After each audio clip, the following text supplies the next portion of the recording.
Olá, eu sou Gláucia Mazeto, professora de Endocrinologia e Metabologia da Faculdade de Medicina de Botucatu da Unesp e membro das diretorias do Departamento de Tireoide da Regional São Paulo da SBEM. Eu vou falar um pouco a respeito do último statement sobre hipotireoidismo publicado nos Archives of Endocrinology and Metabolism no final de 2022. Bem, nós sabemos que o hipotireoidismo primário é uma condição frequente na prática clínica e que seu manejo, em geral, não envolve grande complexidade. Porém, algumas situações especiais ainda suscitam dúvidas quanto à melhor forma de abordagem. Com base nisso e no fato de que os últimos guidelines a respeito dessa disfunção tiroidiana foram publicados em 2013 e 2014, o Departamento de Tireoide da SBEM resolveu desenvolver uma ideia, dando origem ao artigo Abordagem de pacientes adultos com hipotireoidismo primário em algumas situações especiais. Para isso, o departamento convidou 8 endocrinologistas com experiência na área e partiu de 3 perguntas básicas. Primeira, qual é a abordagem do hipotireoidismo no idoso? Segunda, quando o hipotireoidismo subclínico deve ser tratado em pacientes com cardiopatia? E terceira, qual é a abordagem para pacientes com hipotireoidismo de difícil controle? Os autores realizaram uma extensa pesquisa nas principais bases de dados, tendo sido selecionados 97 artigos. Depois de 2 anos de trabalho, surgiu um documento de 12 páginas respondendo às 3 perguntas iniciais. Passemos à primeira pergunta. Quanto à abordagem do hipotireoidismo do indivíduo idoso, o quadro franco é diagnosticado pela presença de níveis elevados de TSH e diminuídos de T4 livre. Já para o diagnóstico do hipossubclínico, devem ser utilizados valores de TSH específicos para a idade, com repetição da dosagem após algum tempo. O anticorpo anti-TPO deve ser solicitado em caso de hipotireoidismo confirmado. Quanto ao tratamento, o hipotireoidismo franco em idosos deve ser tratado, enquanto que no quadro subclínico devem ser consideradas características clínicas individuais do paciente, pesando os riscos e benefícios desse tratamento. Ele deve ser considerado para pacientes idosos com níveis de TSH persistentemente acima de 10 milunidades por litro, particularmente aqueles com alto risco cardiovascular. No entanto, uma abordagem mais cautelosa e conservadora é recomendada para pacientes com 80 anos ou mais, particularmente aqueles com mais de 85 anos, nos quais os riscos do tratamento podem superar os benefícios potenciais. Quando realizado, o tratamento é feito com a levotiroxina.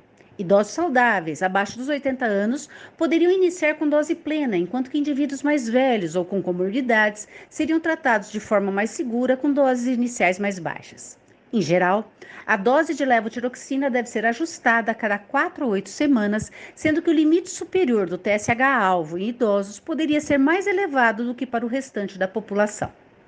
Passando para a segunda pergunta, quanto ao tratamento do hipo subclínico em pacientes com cardiopatia, tanto o hipotireoidismo manifesto como o subclínico têm sido associados a maior risco de morbidade e mortalidade cardiovasculares. No entanto, há uma falta de estudos bem desenhados e com força suficiente que avaliem especificamente se o tratamento do hipo subclínico é benéfico para pacientes com cardiopatia. Assim, a decisão de tratar pacientes com hipossubclínica e cardiopatia depende de um equilíbrio entre os riscos de não tratar e os benefícios potenciais do tratamento. Para a elaboração do statement, foram considerados estudos que avaliaram hipossubclínico e risco cardiovascular.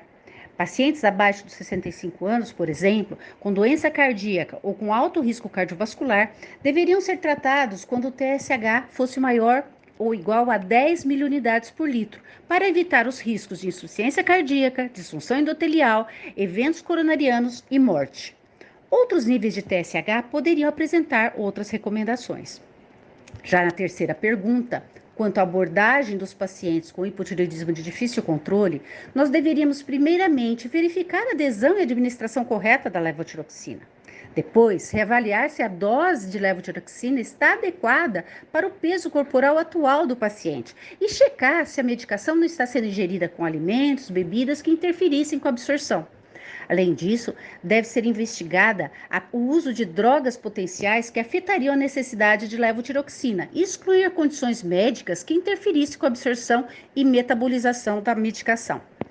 O teste de absorção oral com levotiroxina poderia ser considerado para discriminar entre má absorção gastrointestinal versus pseudomá absorção. Em geral, é recomendado se evitar a terapia combinada T4-T3. Bom, Mas existem algumas alternativas terapêuticas para a levotiroxina, tanto em termos de apresentação, que não são comercialmente disponíveis no Brasil, como quanto à forma de tomada, que poderiam ser uma opção para alguns pacientes específicos. Porém, para os casos nos quais uma meta específica de TSH sérica é importante, por exemplo, em gestantes e no câncer de tireoide, os comprimidos de levotiroxina durante o jejum são o tratamento recomendado. No caso de pacientes tratados com levotiroxina que apresentem persistência dos sintomas, apesar das concentrações adequadas de TSH, inicialmente deveriam ser investigadas condições nutricionais, endócrinas e autoimunes que pudessem ser responsáveis por tais sintomas, além de explorar o diagnóstico diferencial de fadiga. Também deveriam ser consideradas as mudanças fisiológicas que ocorrem ao longo da vida e a necessidade de adequação da levotiroxina relacionada às condições médicas e medicamentos vigentes. Na persistência dos sintomas, deveria ainda ser considerado encaminhamento para endocrinologista, caso o paciente ainda não estivesse em acompanhamento por esse profissional. Neste momento, devido à falta de evidências suficientes que mostrem vantagem da terapia combinada T4-T3 sobre a levotiroxina isolada, a terapia combinada deveria ser evitada. Lembrando também que este tipo de medicamento não se encontra disponível comercialmente no Brasil. Concluindo, convidamos a todos os colegas a lerem o statement em questão, tendo assim acesso, inclusive, a detalhes não citados neste áudio. Nós esperamos que ele seja útil na prática clínica, auxiliando na abordagem de pacientes com hipotireoidismo em algumas situações particulares. Muito obrigada!